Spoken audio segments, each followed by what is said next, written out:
Okay, so before we leave E equals mc squared, I wanted to make a comment about this idea that the kinetic energy, the energy associated with a mass in motion, is equal to 1/2 mv squared, or at least approximately equal to 1/2 mv squared. So, why not v cubed? Why the factor of a half? Why isn't it like 1 or 5 or whatever? So where do these things come from? Well, ultimately they come from special relativity. Okay, and so I think as physics majors especially, and I think anyone in Phys 121 might be interested in having a bit of a deeper understanding of where that formula for kinetic energy comes from. Okay, so if we have a box with whatever it contains, particles, fields, whatever, and we shake that box and we say, what's its resistance to changes in motion? Well, that's its rest mass m, and so then the energy, the total energy contained in that box is E equals mc squared. Now, when we set that box in motion, now there's more energy stored in that system. Okay, and the additional energy is the kinetic energy, the energy associated with its motion.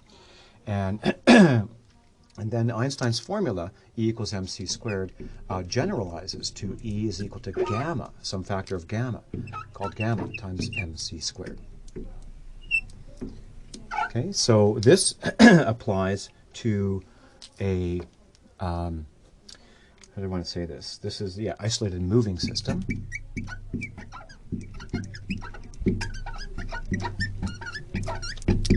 Moving with some speed v. And the m here is the mass of the box when it was initially at rest, before we set it into motion. So m is the rest mass.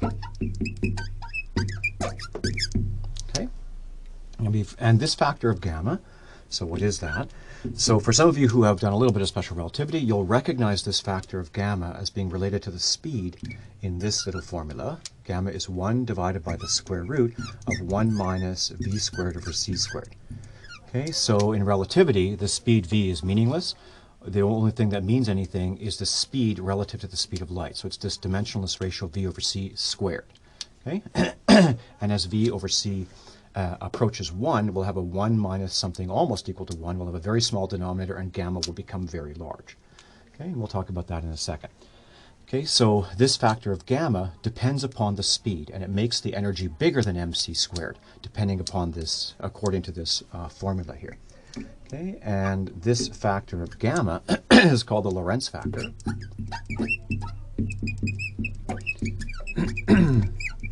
Okay, and if you know anything about special relativity, you'll remember that this factor of gamma is associated with things like length contraction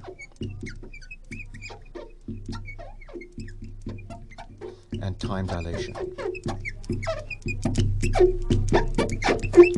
So for example, if I have a rod that's 1 meter in length, when it's at rest with respect to me, I put my hands at both ends and say, oh, yes, 1 meter. Okay, and then we set this rod in motion. Okay, from the point of view of someone who is at rest with respect to that moving rod, sees it as being at rest, they will say, oh yeah, the length of that rod is 1 meter. And yet for me, when I see that rod moving by and I touch both ends simultaneously and say, what's the width of this rod? Well, I will find that I have to put my hands closer together than 1 meter as it's whipping by like this to momentarily touch both ends. So that rod actually occupies less of my space than the space of the person who is at rest with respect to that rod. So there is a relativity in space and a relativity in time, length contraction, time dilation, which you'll learn about when you study special relativity. So what I want to emphasize immediately is that although we've set the box in motion, okay, from the point of view of someone who is at rest with respect to that moving box, absolutely nothing has changed about the box. Okay?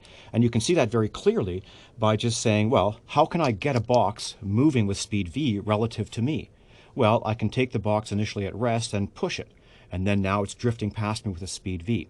Equally well, I could leave the box at rest, do absolutely nothing to it, and simply make my reference frame drift in the other direction with a speed v. And now from my point of view, I see that exact same box, but now drifting to the right with a speed v. Absolutely nothing has changed about that box. And yet, according to this formula here, nature is storing more energy in that box. when it's in motion than when it was at rest. And the additional energy is called kinetic energy, okay, energy associated with the motion. And I want to sort of emphasize that this factor of gamma is associated with length contraction and time dilation. How it is my lengths and times in my reference frame are related to length and time measurements of the same thing and from the point of view of someone else's reference frame. It has to do with relativity of space and time is where this gamma comes from, okay? And so when you study special relativity, you'll learn more about that. Okay, but anyways, let me just sort of sketch. You know, we have a formula here. E is a function of the speed, so let's sketch that. So here is the energy of the particle as a function of the speed of the particle. So this is v, and the maximum speed is c, and this is 0. Okay, and so when the speed v is equal to 0, then gamma is equal to 1, and the energy is just mc squared. Okay, but then as the speed increases more and more and more, you can see, as we just said before, v over c approaches 1, and so we have a 1 minus something almost equal to the 1. The denominator goes to 0, and gamma goes to infinity. So in fact, it starts out as a quadratic function, approximately quadratic, which is where the 1/2 mv squared quadratic in v comes from, as we'll see in a second.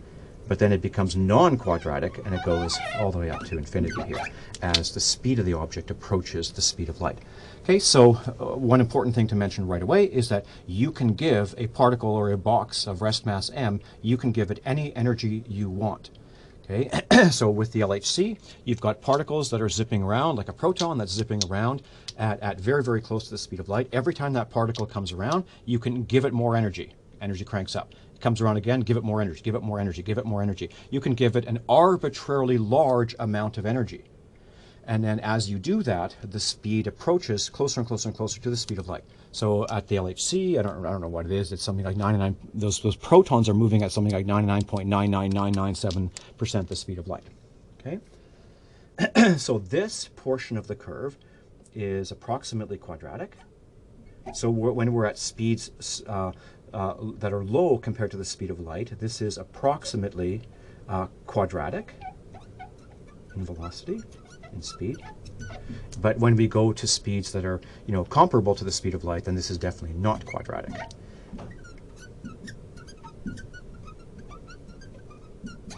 In the speed. So when the speeds are low, it's quadratic. That's the 1/2 mv squared. And then as you go to larger and larger speeds, it definitely deviates from quadratic and actually obeys this formula. Okay? So let's actually work this out. So this is something that I talked about a little bit before. There's something super important that all of you should know, and that is the binomial approximation. It's a super important approximation. We're going to approximate this formula for speeds that are slow compared to the speed of light. Okay, and the important mathematical tool that all of you should know is that if you have an expression which looks like this, 1 plus x to the power of n, if x and n are small, the product of x and n are small compared to 1, this is approximately equal to 1 plus n times x, if nx is much less than 1. And you can see this is very easy to see this. For example, put in n equals 2, 1 plus x all squared is 1 plus 2, 1 plus 2x, 2 is there, x plus x squared. If x is small compared to 1, say it's 1 over 1,000, then x squared, this next term here, would be 1 over 1,000,000. To the extent that 1 over 1,000,000 is way smaller than 1 over 1,000, to a very good approximation, we can drop the 1 over 1,000,000 and just retain the 1 over 1,000, well actually 2 over 1,000 here, okay? So to a very good approximation, we can just retain this first term in that expansion, that binomial expansion there, okay? So here we have v over c. We're going to say, so for v over c much less than 1, okay, so in other words, the speed is much less than the speed of the object we've set in motion is much less than the speed of light. We have energy, as we're working on an approximate formula for the energy. So energy is going to equal mc squared divided by, like times gamma, which is divided by 1 minus v squared over c squared. Okay, and so this is the same thing as mc squared times 1 minus v squared over c squared to the power of a negative a half, because a square root is to the power of a half in the denominator is to the power of negative a half. Okay, and so here we have something of the form 1 plus x. X in this case is negative v squared over c squared, and n is negative a half. Okay, so then we can use this binomial approximation, and we say, ah yes, well that then is approximately equal to mc squared, this factor out front, times 1 plus nx. 1 plus n, what is n? It's negative a half. And times x. What is x? Negative v squared over c squared. Okay, and then plus, there are many more terms here. Okay, so plus dot dot dot. Okay, but all of these terms are small. If v over c is small, all of these extra terms are way smaller than this first term. Okay, so we can, to a good approximation, ignore these, and this is the really important first order correction. and then we just work this out. So this is mc squared times 1. Okay, and this is a negative a half, there's a negative v squared over c squared. That's a v squared over 2c squared. But then, very importantly, this c squared cancels that c squared. Okay, and we have just positive 1/2 mv squared. Okay, plus dot dot dot. Many higher order corrections. V over c to the power of 4, v over c to the power of 6, and so on and so forth. Okay? So we recognize in here, there's our 1/2 mv squared. Okay, so this is the Newtonian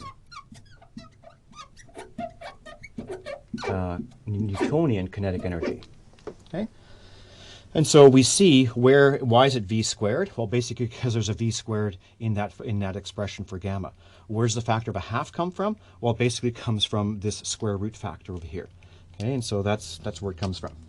Okay, but then what the interesting thing here, the additional interesting thing here is it's not just this, the energy of the object that's in motion is not just approximately 1/2 mv squared, just the kinetic. There is another term over here called the rest energy, mc squared. So this is the rest energy. This is new. This is what Einstein figured out. So basically, the energy is mc squared when the speed is 0, and then it grows quadratically with the velocity according to 1/2 mv squared, to a good approximation for speed slow compared to the speed of light, and then it starts to diverge dramatically from that, and that's what all these other terms are. They'll make it diverge. It's not quadratic, there's a bunch of corrections. Okay, so so if we say, what is the kinetic energy of an object? Well, the kinetic energy of an object is defined to be the additional energy stored in that object because of its motion. So you take the full relativistic energy, E equals gamma mc squared, the full energy, and you subtract the rest energy. Okay? And so if we look at this, well, what is E? E is gamma times mc squared. So it's gamma times mc squared, subtract 1 times mc squared. So gamma minus 1 times mc squared. And gamma is basically this factor over here. And so when you go gamma minus 1, you'll be left with approximately 1/2 mv squared. But as the speed increases and becomes comparable to the speed of light, then you have to add a bunch of other corrections, and you really have to use this formula. Okay, so so that's that. But what I want to emphasize here, and this is a super important point, is that this thing, like in Phys 121, we typically, when we talk about energies of particles, we typically talk about their kinetic energy, 1/2 mv squared, and we we basically completely ignore this rest energy. The fact of the matter is, the rest energy is stupendously larger than this super tiny, minuscule Newtonian kinetic energy. So this Newtonian kinetic energy is actually, the basic energy is mc squared. And then there's a super tiny relativistic correction, which is of order v over c squared. So it's second order relativistic correction. It's super tiny compared to the rest energy. Kinetic energy for everyday objects is much less than the rest energy. And let me just sort of emphasize this. If we were to take the ratio of the Newtonian kinetic energy that we think is so important in introductory physics courses, that's the kinetic energy, and we divide it by the rest energy, mc squared, that ratio, let's compare them. Well, it doesn't matter. First of all, the ratio doesn't depend upon the mass. You could have, a fly moving along, or you could have a big transport truck moving along. Okay, and so this is of the order of magnitude. We can ignore this factor of a half. Okay, so it's of the order of magnitude of v divided by c squared. Okay, so let's think about this. How big is this v over c squared? Well, let's take, for instance, a typical object like a car. Remember, it doesn't depend upon the mass. Moving at, say, I don't know, highway speed. Highway speed is about 30 meters per second.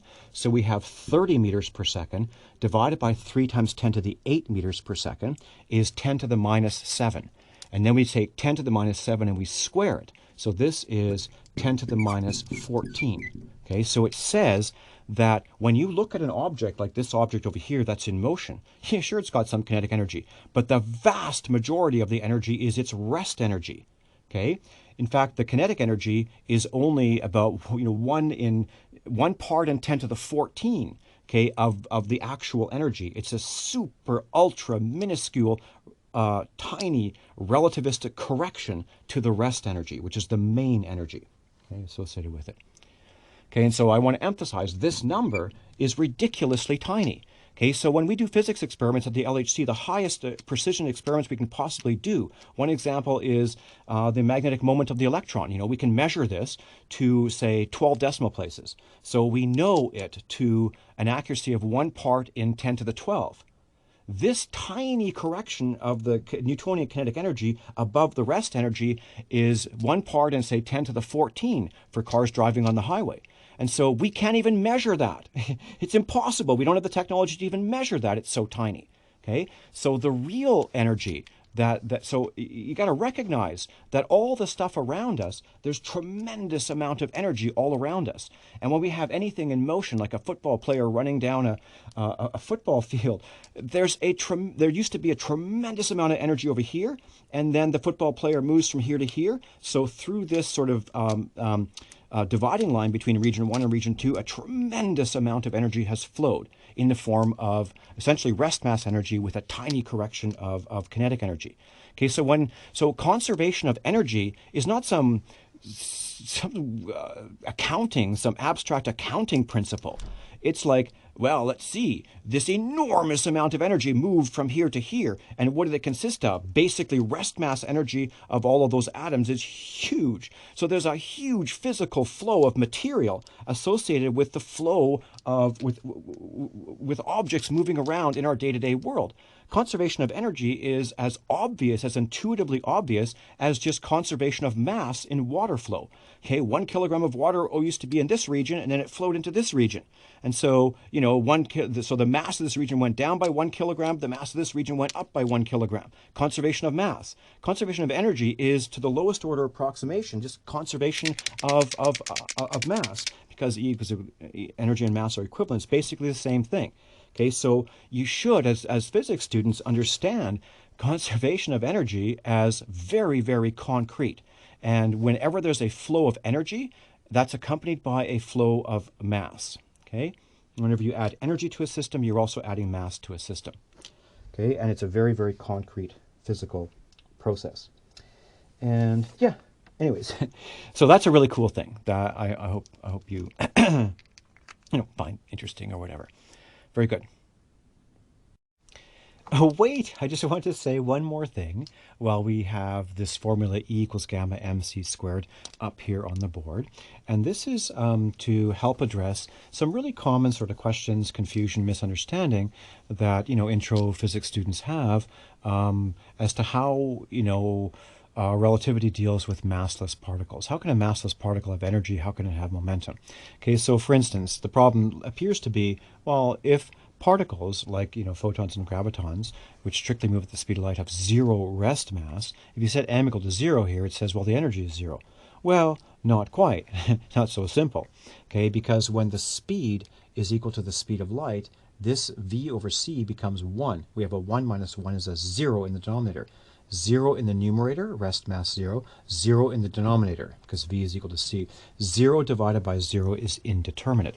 What that tells you is that this expression is not very good at dealing with mass, not very useful for dealing with massive particles and massless particles like photons and gravitons. And that's because this formula here is a relationship between energy, rest mass, and speed or velocity through gamma. What we really want is a relationship between energy, rest mass, and momentum. Okay, and that relationship is this. It's E squared is equal to m squared c to the fourth plus c squared p squared. Okay, so this relationship is equivalent to, identical in content to this equation. They're both saying the same thing. This is an expression in terms of energy, rest mass, and speed. This is an expression between energy, rest mass, and momentum. Okay? And so you can show that this relationship is equivalent to this relationship by recognizing that the true momentum of a particle is not equal to mv. That is the Newtonian approximation for the true momentum of a particle in the case that the speed is much less than the speed of light. In exactly the same way that 1/2 mv squared is the Newtonian approximation for the kinetic energy when the particle's speed is much less than the speed of light. Okay, the true relationship between momentum and velocity is P is equal to gamma times mv. Okay, so what's important about this relationship, but the factor of gamma there, is it allows the momentum of a particle, even though the speed of a particle is limited to the speed of light, the momentum of a particle is unlimited. It can be made as large as possible. Okay, and that's because as, as the speed approaches the speed of light, mv just becomes mc, some finite number, but gamma approaches infinity because it's a 1 over 1 minus v squared over c squared. As v goes to c, gamma goes to infinity. Okay, and so this is the true momentum, and it can be made arbitrarily large. Okay, so when you're at the LHC, you know, these protons are going zipping around, and every time they come around, you give them a boost of energy, and you can make those boosts of energy over and over and over again and give it arbitrarily large amounts of energy. Similarly, you can give it a boost in momentum. Okay, they're basically, you know, they're intimately connected to each other. You boost the energy, you also boost the momentum. You can boost that momentum to arbitrarily large values, right up to infinity, okay, even though the speed is limited. That's the importance of the extra factor of gamma there. Okay, so this relationship, I'll leave this as an exercise for you guys. You can plug P equal to gamma mv into this equation and reduce this equation to that equation. Okay, they're saying the same thing. But this equation is generally much more useful than this equation because this equation allows you to deal with particles that have very, very large momentum, okay, and are approaching the speed of light, and also massless particles, so ultra-relativistic particles. Okay, so first of all, let's just look at this equation in the very simplest case where we have an object here and its momentum is 0, it's not moving, it's at rest. Okay, if its momentum is 0, velocity is 0, then this Cp term drops out, and this equation says E equals mc squared. The energy associated with this object at rest with 0 momentum is mc squared. Okay, and now I'm going to leave this as an exercise for you to show. In the case that the speed v is much less than the speed of light, this equation here reduces to this equation. Okay, what it says is E is approximately equal to mc squared. This same first term, this dominant, we're talking about a particle with 0 rest mass moving slowly compared to the speed of light. The dominant energy is the rest mass energy, huge compared to this little tiny kinetic energy term. So mc squared plus, but instead of 1/2 mv squared, we have p squared divided by 2m. Okay, because there's a p in there, there's a v in there. Okay, so p squared over 2m, you can convince yourself, is the same thing as 1/2 mv squared. So in the case that the speed is small compared to the speed of light, gamma is approximately equal to 1. Momentum is approximately equal to mv. So p squared is approximately mv squared. M squared v squared divided by 2m is 1/2 mv squared. This is the same as this. So as physics students, you should definitely immediately identify 1/2 mv squared is the same as p squared over 2m, because as you go further in physics, you'll realize that momentum is way more important than velocity. Okay, in quantum mechanics, in more general classical mechanics, etc., etc. Okay, so plus relativistic corrections. So this is the same as that for v much less than c. But now this relationship is particularly useful in the case that the speed of the particle approaches the speed of light, or in fact is equal to the speed of light, and the rest mass is 0. So let's first consider the case. This is called the ultra-relativistic case. Ultra-relativist, that's a lot of syllables. Ultra-relativistic case. So the ultra-relativistic case is where the speed approaches the speed of light. Okay, but the rest mass is not 0. Okay, so we're talking about a proton at the LHC, which has been zipping around at 99.99997% the speed of light. Okay, in that case, it turns out that because basically mv is basically mc, but this gamma factor becomes very, very large. Okay, so that gamma mv is huge. So that c squared p squared, this term, which is associated with the kinetic energy, the energy of motion of the particle, is way larger than this term, the rest mass, the term associated with the rest mass energy. So when we approach the speed of light for a massive particle, this term dominates over this term. We can ignore this term, and this equation reduces to E squared is c squared p squared, or E is approximately c times p. Okay, so this is the ultra-relativistic limit, where the energy of the particle with non-zero rest mass is approximately c times p. Okay, and so remember that the kinetic energy of the particle is the actual energy, the full relativistic energy, the true energy of the particle, minus its rest energy. So when this particle is moving slowly, we have the full energy, which is this, minus the rest energy, and we have that the kinetic energy is approximately p squared over 2m, equivalent to 1/2 mv squared for speeds much less than the speed of light. Okay, but if the particle is moving close to the speed of light, so that this term is way bigger than this rest energy term, then Cp is much bigger than mc squared. And so when we take the total energy minus the rest energy, well, that's basically nothing. The rest energy is basically nothing. And this really is the kinetic energy. So the kinetic energy of particles moving close to the speed of light is not anything related to p squared over 2m. It's c times p. Totally different. For slow-moving particles, kinetic energy is proportional to p squared, grows quadratically with momentum. For particles approaching the speed of light, the kinetic energy is just linear in momentum. It's just c times p. Okay? So actually that fact, the difference between these two forms of kinetic energy, is actually what explains why supernova explosions happen. Type 1a supernova explosions happen. That's something that you might learn about later on. So very cool.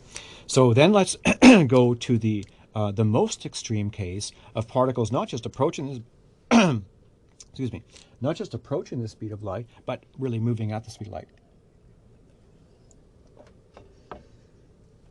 Okay, so this is, say, the case of photons, or maybe gravitons, if they exist. So this is the case where not V approaches C, but actually V equals C, and the mass is equal to 0. Rest mass is equal to 0. So you can't bring a photon to rest without destroying it. There's no such thing as a rest mass. The rest mass is 0. Okay, so in that case, this formula breaks down. It's 0 over 0. It tells you nothing. You look at this formula and they say, oh, that's no problem. We just set the rest mass equal to 0. That's just equal to 0. And then we have this formula reduces to E is equal to C times P. Okay, so photons and other massless particles can have energy and momentum, and this is the relationship between them. Okay, it's if they have an energy E, their momentum is E divided by C. If they have momentum P, their energy is E times Cp. Okay, so so for the case of a photon, this relationship is kind of useless because it's, rest mass is 0, but gamma is infinite. It's infinite times 0. It's indeterminate. But this is a clear relationship between energy and momentum. Clearly, photons have energy, right? Sun shines on my face, warms me up. There's energy, but they also have momentum. Okay, and so photons, striking, say, a mirror and bouncing off.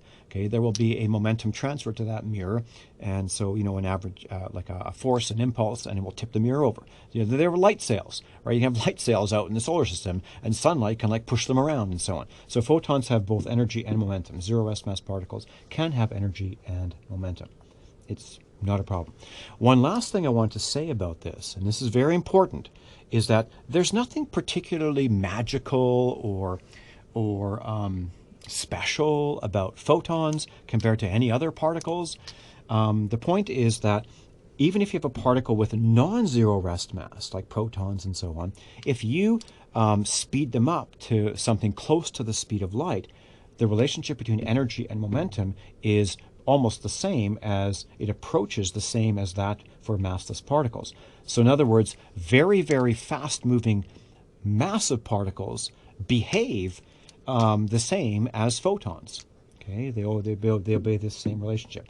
So there's nothing particularly special about photons. Okay, so you're sort of like taking something that's almost behaving like a photon to behaving like a photon, just taking that last step from 99.99997% the speed of light to 100% the speed of light, right? And so it's a continuum. It's not like suddenly the photon is some weird thing. Okay, nothing special about the photon. Okay, so yeah, so that's basically it. So this is a super common question that I get asked a lot and so on. And while we had this on the board, I thought I'd sort of talk a little bit about this, and hopefully that helps a little bit and is of maybe of some general interest.